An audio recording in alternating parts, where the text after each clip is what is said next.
RK मुशायरा media. मैं निहायत ही अदब और एहतराम के साथ उनसे गुजारिश कर रहा हूँ इन मिसरों के तनाजुर में कि नुत्क़ को जुर्अत इजहारे सदाकत दीजिए, नुत्क़ को जुर्अत इजहारे सदाकत दीजिए, अपनी आवाज को इल्हाम की ताकत दीजिए और छिन गया आपसे दुनिया की इमामत का मकाम, अपनी नस्लों को कम से कम ये सआदत दीजिए। अस्सलामु अलैकुम व रहमतुल्लाहि व बरकातुहू। अल्हम्दुलिल्लाह वस्सलातु अला मन ला नबिय्य बअदा अम्मा बाद। क़ाल अल्लाहु तबारक व तआला फ़ी कलामिहिल अज़ीज़ वल फ़ुरक़ानिल हमीद। अऊज़ु बिल्लाहि मिनश शैतानिर रजीम। बिस्मिल्लाहिर रहमानिर रहीम। वअल्लम आदमल अस्माअ कुल्लहा सुम्मा अरदहुम अलल मलाइका फ़क़ाल अंबिऊनी बिअस्माइ हाउलाई इन कुंतुम सादिक़ीन। सदक़ल्लाहुल अज़ीम व सदक़ रसूलुहुन नबियुल अमीनुल करीम व नहनु अला ज़ालिका लमिनश शाहिदीन वश्शाकिरीन वल्हम्दुलिल्लाहि रब्बिल आलमीन। मुअज़्ज़ज़ व मोहतरम उलमाए किराम, शुअराए इस्लाम, हाज़िरीन मजलिस, पर्दे में बैठी हमारी इस्लामी माएँ और बहनें और बिरादरान वतन, आज का ये अजीमुश्शान इजलास जलसे सीरतुन नबी व तक़सीम इनामात के नाम से मौसूम है।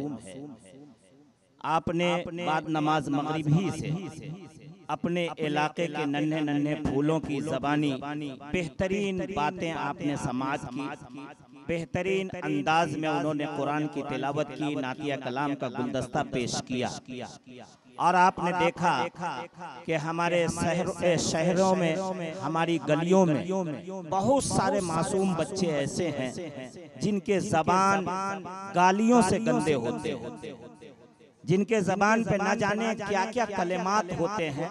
ये अल्लाह का फजल है कि अल्लाह ताला ने मकतब रहमानी के सदक़े में अल्लाह ताला ने आपके फूलों के ज़बान से अल्लाह के प्यारे रसूल सल्लल्लाहु अलैहि वसल्लम की गुलहाए अकीदत को निकलवाया और कुरान करीम की तिलावत उन बच्चों ने की और आप हजरात लुत्फ़अंदोज़। सवाल ये पैदा होता है कि इन प्रोग्राम के करने का मकसद क्या है, जरूरत क्या है, क्यों मौलाना सनाउल्लाह रहमानी साहब ने इतनी मेहनतें की, इतनी जफाकशी उन्होंने क्यों की? वो इसलिए जो मुझे समझ में आया कि वो ये चाहते हैं कि जो हमारी कौम सो गई है उसे जरा जगा दिया जाए, जो हमारी कौम कुरान से दूर हो गई है उनको कुरान का आईना दिखा दिया जाए और उनको ये पैगाम दिया जाए कि लोगों, जिंदगी की अगर तरक्की चाहते हो, दुनिया में अगर बुलंदी चाहते हो, अगर अपना वकार बुलंद करना चाहते हो, दुनिया के इंसानों की निगाह में अगर तुम इज्जत वाले कहलाना चाहते हो, तो अगर कोई चीज तुम्हें इज्जत दिला सकती है, कोई चीज तुम्हें शोहरत दिला सकती है, तो वो कुरान का फरमान तुम्हें दिला सकता है। इसलिए कि ये कुरान का फरमान जो है ये दुनिया के किसी साइंसदान और किसी माहिर कानून का बनाया हुआ निजाम नहीं है। ये कुरान के एक एक हर्फ का खालिक व मालिक, वो खालिक के कायनात है जिसकी हुकूमत जमीन पे है, जिसकी हुकूमत आसमान पे है, जिसकी हुकूमत सैयारों पे है और जिसकी हुकूमत दुनिया के तमाम ज़र्रात पे है। वो इस कलाम पाक का खालिक और मालिक है।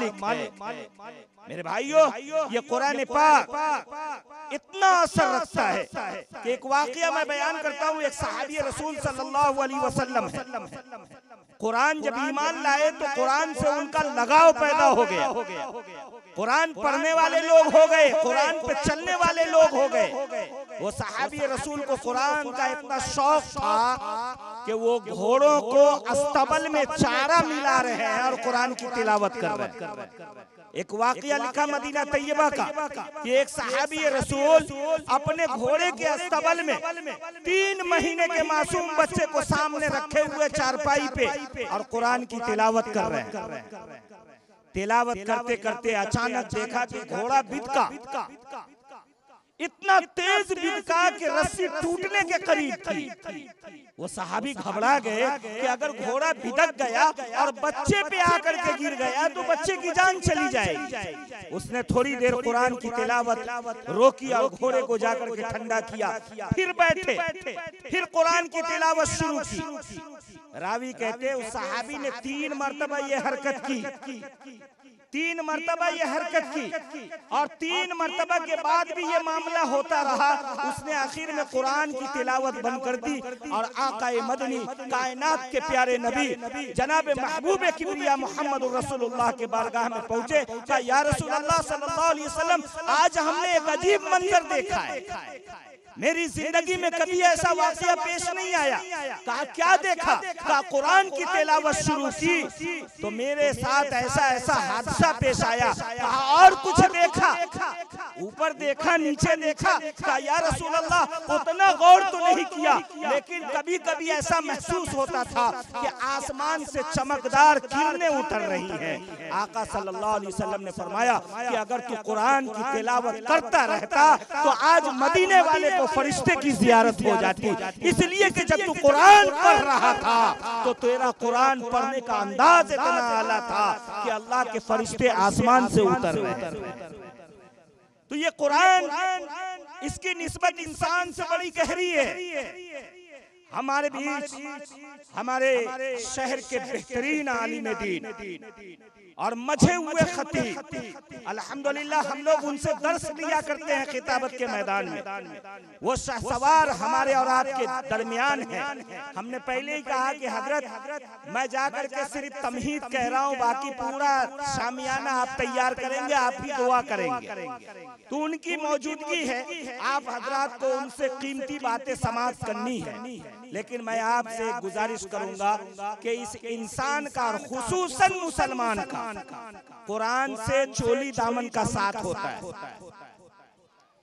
जब कुरान हमारा रहनुमा बन जाए, जब कुरान हमारा गाइड बन जाए, तो दुनिया की जितनी ताकतें हैं वो तमाम ताकतें हमारे कदमों में आकर के गिरे। आपने हिंदुस्तान के अंदर ख्वाजा मोइनुद्दीन चिश्ती अजमेरी रहमतुल्लाह अलैह का नाम सुना होगा, बड़े पीर साहब का नाम सुना होगा, साबिर कलियरी का नाम सुना होगा, निजामुद्दीन औलिया का नाम सुना होगा। इस मुल्क हिंदुस्तान का शायद कोई ऐसा चप्पा है जहाँ पे अल्लाह के वली आराम फरमा न हो। इन तमाम अल्लाह के वलियों को वो मकाम, वो बुलंदी, वो शोहरत, वो इज्जत किस चीज ने दिलाई? तो मैं दावे के साथ कह सकता हूँ कि वो शोहरत और बुलंदी दिलाने के पीछे अगर कोई चीज है तो ईमान के बाद कुरान। इसलिए कि जो साहिब ईमान होगा उसके अंदर कुरान की मोहब्बत होगा, जो मुसलमान होगा उसका लगाव कुरान के साथ मजबूत होगा। वो कैसा जमाना था जी कि बड़े बड़े अइम्मा हजरात दिन भर कारोबार करते और रातों में बैठ करके कुरान की तिलावत करते। वो कैसा जमाना था जी, दिन भर बकरियां चराते, रातों को उठ उठ करके तहज्जुद की नमाज में, नफिल नमाजों में कुरान की तिलावत करते। आज जब वो तिलावत करते थे तो अल्लाह ने उनके ज़बान के अंदर असर दिया था, उनके अखलाक के अंदर असर दिया था, उनके किरदार के अंदर असर दिया था, और ऐसा असर दिया था कि जब वो बाजार में निकलते थे तो बाजार वाला उनके हरकत को देख करके महसूस कर लेता था कि ये कोई और नहीं, काली कमली वाले आका जनाब मोहम्मद रसूलुल्लाह का गुलाम। बगदाद की सरजमीन है, मौलाना हुसैन बगदादी रहमतुल्लाह अलैह बगदाद की सरजमीन में ऐसे इलाके में बूदोबाश इख्तियार किए हुए हैं जहाँ पे मुसलमान भी हैं, गैर मुस्लिम भी हैं, और इत्तफाक है कि उनका जो रूम है ठीक उनके रूम के ऊपर में एक गैर मुस्लिम है। ऊपर का जो परनाला, ये जमाना नहीं था पाइपलाइन का, वो जमाना दूसरा था। प्लास्टिक में, बोरे में इस तरीके से ऊपर का पानी नीचे करते थे और मिट्टी वाली छत हुआ करती थी सील डाल करके।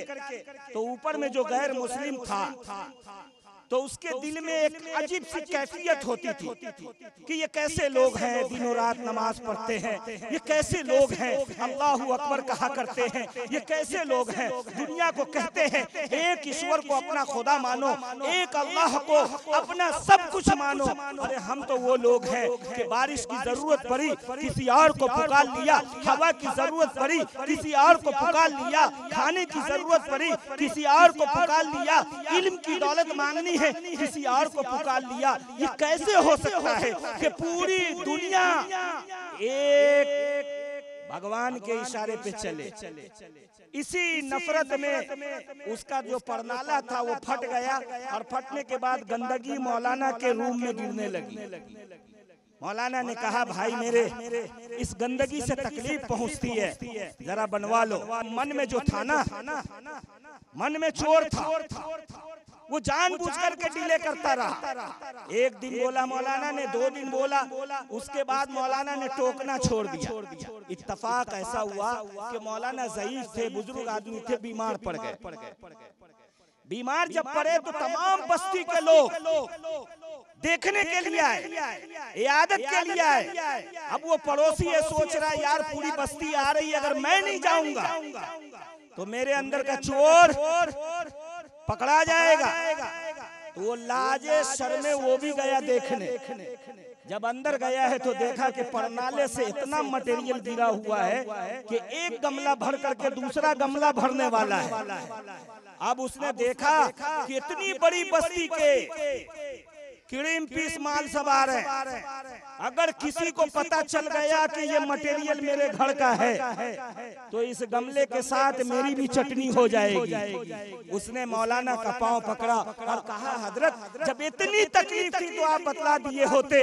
मौलाना ने कहा कि देखो हम मुसलमान हैं, हम कुरान वाले हैं, हमें ये सबक दिया गया है कि दुनिया के किसी भी इंसान को तकलीफ में मुब्तला नहीं देखना है, किसी को मुसीबत में मुब्तला नहीं देखना है। हमने 2 मरतबा तुम्हें नॉक किया तो मैं ये सोच करके तीसरी बार नॉक नहीं किया कि हो सकता है तुम्हारे साथ कोई परेशानी हो, माली तंगी हो, इसलिए तुम नहीं बना रहे हो।